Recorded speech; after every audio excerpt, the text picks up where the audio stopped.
माँ बाप बनने का दर्द जो कोई नहीं समझता। बच्चे पालना बस बड़ा करना नहीं होता, ये हर दिन खुद को मिटाने की आदत बन जाती है।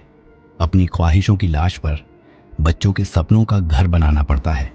खुद का पसंदीदा खाना छोड़कर उनकी थाली पूरी करनी होती है। बीमार होने की भी इजाज़त नहीं, क्योंकि डॉक्टर की फीस बचानी होती है। पिता की जेब में अक्सर सिर्फ बचे हुए नोट होते हैं, क्योंकि नए कपड़े तो बच्चे को चाहिए। माँ की आंखों में बस वही काजल बचता है जो आंसुओं के साथ बह नहीं जाता। बच्चे बड़े होते हैं, फिर दूर चले जाते हैं। फोन की घंटी बजती है सिर्फ जरूरत पर, पापा पैसे चाहिए, माँ कुछ बनाना सीख लो यार। और एक दिन जब शरीर बूढ़ा हो जाता है, हाथ कांपते हैं, याददाश्त कमजोर हो जाती है, तब वही बच्चे बोलते हैं, अब आपको संभालना भी हमारी जिम्मेदारी है क्या? माँ बाप सिर्फ मुस्कुरा देते हैं, क्योंकि उनका दर्द कोई नहीं समझता।